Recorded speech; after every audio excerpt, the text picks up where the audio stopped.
This is Dimitri Lascaris for The Real News reporting from COP21 in Paris, France.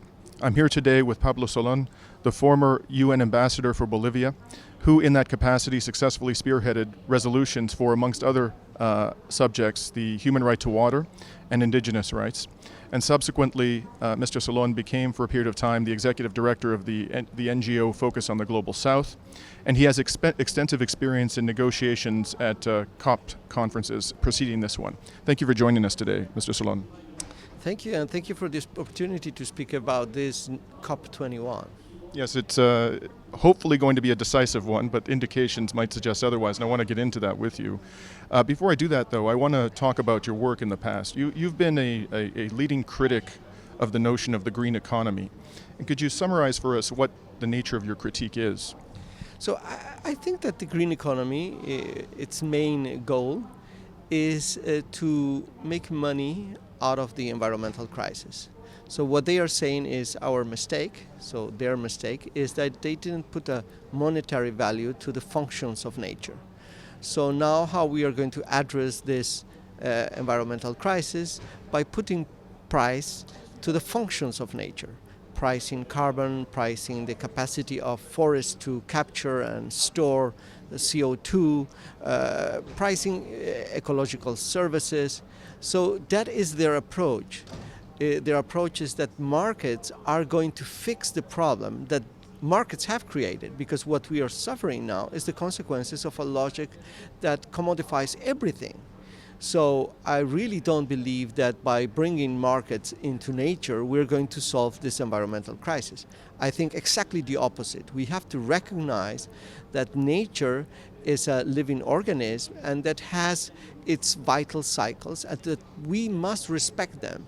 And we cannot try to control them or bring them into the market.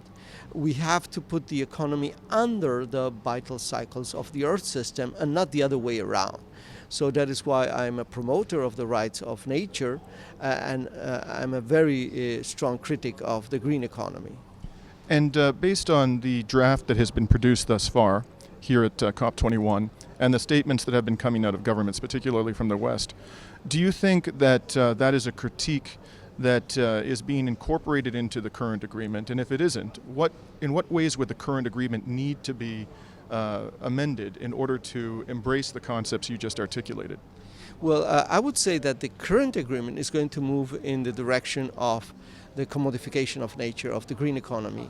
And how so? How will it do that? Because you have Article 3 there now. It's yet in the draft agreement. And when you read it, what this article is saying is that they are going to create now new carbon market mechanism.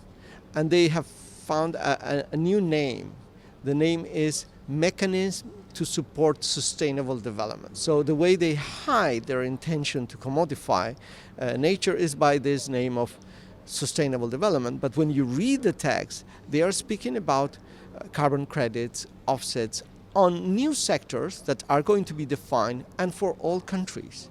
So the real danger that we have now here is that at the end, we will have a Paris Agreement that will not solve the issue of global burning, but will create more carbon market mechanisms that probably will be defined in the next COP in Morocco. And broadly speaking, what would you recommend to global governments in order to get away from this approach within this agreement of the commodification of nature? So in the first place, we should stop current carbon markets. They have not worked. They are very speculative. We have heard about many scandals in relation to carbon credits. We currently have one problem. We have the hot air from Russia. And if all the hot air from Russia, all those carbon credits go into the carbon market, nobody has to do nothing at all. The only thing you have to do is buy very cheap carbon credits from Russia and say, oh, look, I already did my commitment of emission reduction. So carbon credits is a way to cheat nature. I think it has failed during this years. It's going to be 7 years. So we should stop promoting that and not expand it. And just if you might elaborate what you mean by hot air from Russia. Because Russia had a commitment to reduce a certain amount of greenhouse gas emissions. Now they say we have reduced more than that.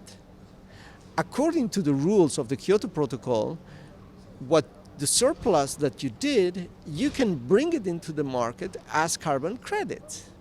And other countries that have not fulfilled their obligation can buy those carbon credits and say, hey, we already achieved our commitment, not by really decreasing the greenhouse gas emissions, but just by buying these carbon credits, for example, from Russia. So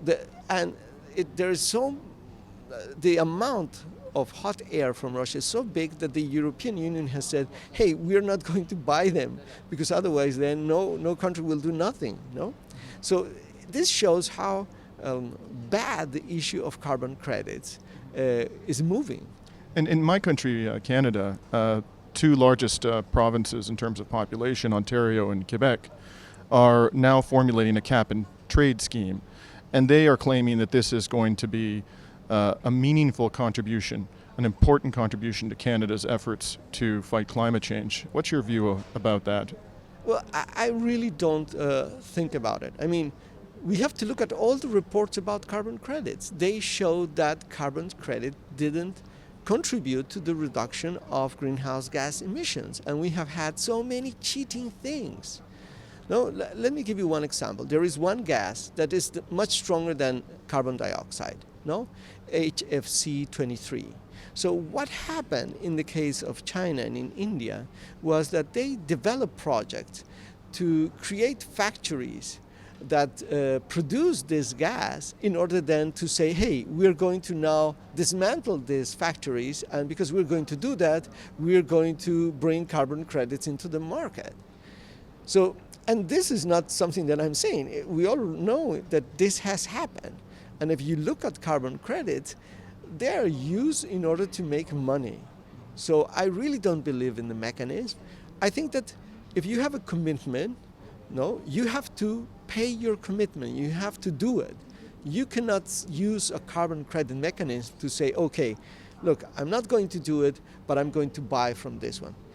If you are going to go to jail, you must be your 2 years in jail. You cannot say, oh, look, I'm going to pay this other guy, no, to be in jail for the next 2 years because, yeah, that's the way that I'm going to fulfill my obligation. It's not, that cannot be. So I think that commitments of emission cuts have to be real, and if you commit to something, you have to do it without cheating. Now, Canada, as you know, has a relatively small population relative to the major emitters, approximately 34 million people. And in terms of its overall emissions, it's contributing, I believe, in the range of 1.6, 1.7% of global emissions. Its population accounts for a little bit less than 0.5 of the human population at this time. James Hansen, the NASA scientist, recently did an article showing, he included in it an infographic which showed that historically only 3 countries had generated more per capita emissions than Canada: the UK, the US, and Germany. And in our country, a lot of people who are skeptical about aggressive efforts to deal with climate change, they ignore the per capita emissions and say the real measure is total emissions by the country, and then they compare us, for example, to China and India and say that we're just a drop in the bucket. How do you respond to that perspective? Well, let me respond with the case of my country, Bolivia. Bolivia has even lower emissions than Canada. It has a population that's even smaller than Canada. And even though I think that Bolivia has to do a lot because the per capita emissions are high. We're around 30 tons per capita of carbon dioxide. And why is that? It's because of deforestation. So can Bolivia say, okay, we are very tiny, we didn't contribute historically to emissions, so let deforestation continue? No, not at all. We have to stop it. We have around 90 million tons of carbon dioxide coming from deforestation. And I think that's a tragedy. I think that Bolivia, if Bolivia is going to speak about climate change, we have to do our work in our own home and reduce those emissions, reduce that deforestation. If we begin with that example, then let's say a person that is with a car, sending carbon emissions, he will say, well, my emissions are nothing, Yeah, the emissions of one car is nothing. So who cares? that cannot be the issue. We have to commit to do real cuts, and I think Canada has to do much more than Bolivia, and we are pushing. In the case of Bolivia, we should push all around the world to do real cuts. Now, you've been internationally a champion of Indigenous rights, and I understand that in the last couple of days, references to Indigenous rights were removed from the draft COP21 Accord. Is that correct? Well, they are still in brackets, so we cannot say that they are already removed, and maybe in the final text we will see them. But the key issue is, what is that going to change? Because it's not going to be the first time that we have a mention on Indigenous people's rights, and I fully agree with that. But we had that mention already in the Cancun Agreement. What has changed in the past 5 years? So sometimes we think that words, because they are there, they are magic, but in reality they don't change the circumstances. So I think if it would be very important not to have just a mention that maybe happens, maybe not, in some article, no? It has to be something that you say, okay, when it comes to finance, we are going to take into account Indigenous people's rights. When we have projects for mitigation, projects for adaptation, this is the way we're going to guarantee the implementation of these rights. If you don't have that, a short mention on the words Indigenous people's rights doesn't really change the reality of Indigenous people's rights. And by the same token, there's talk about including in the current draft agreement a reference to a temperature increase limit of 1.5 degrees Celsius. And Canada has recently come out in favor of that, Germany and France. But it seems relatively clear that what these governments are talking about in the West is aspirational language around the 1.5 degree limit, and that they are not proposing that there would be a legally binding enforceable cap of 1.5 degrees Celsius. Do you think a mere mention of 1.5 degrees Celsius in this agreement, coupled with some aspirational language, is really going to make a difference at the end of the day?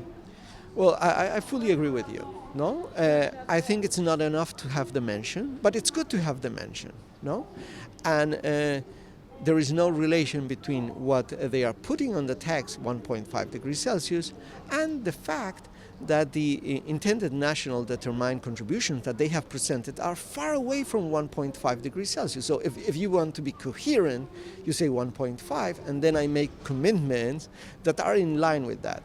But the real truth is that the pledges that are here now in COP21 will lead us to a world of around 4 degrees Celsius increase in the temperature.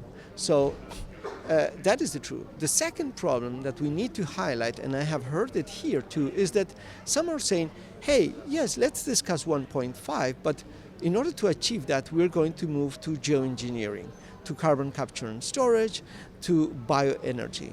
So watch out, there is a threat. Because you can say, I'm with 1.5, but not by any means. I mean, I don't want to have 1.5 degrees Celsius and use geoengineering, use carbon capture and storage, use bioenergy. I think that is a solution that is even worse than what we already have. Those are unproven technologies, essentially. Absolutely. They are not proven technologies, and some of those technologies could really harm the entire Earth system, and we don't have a planet B. So more and more you see that some groups are saying, hey, yes, let's go to a lower number, but through geoengineering.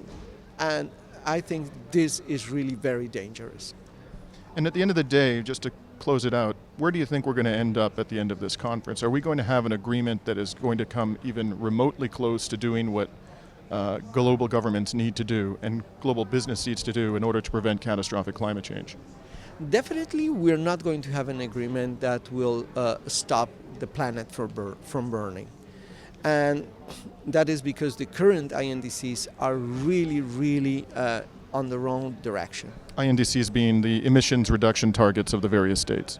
Exactly, because this is an agreement that has a bottom-up approach. So each country has made its pledge of emission reductions. We already have them. There is an official report of the UNFCCC that synthesized all of this. And whoa, you know, we should lower emissions by the year 2030 to 35 gigatons of CO2 equivalent per year. And instead of that, we're going to be in around 60 gigatons by the year 2030. So there is going to be a gap, a surplus of more than 25 gigatons. So that is why this is going to burn the planet. And this is not being negotiated in Paris. So we're negotiating things that don't have to do with the heart of the issue, that is emission cuts. Well, thank you very much for your time, and I hope maybe we have the opportunity to talk to you again about the climate negotiations and their aftermath. Thank you very much. And this is Dimitri Lascaris for The Real News from Paris, France.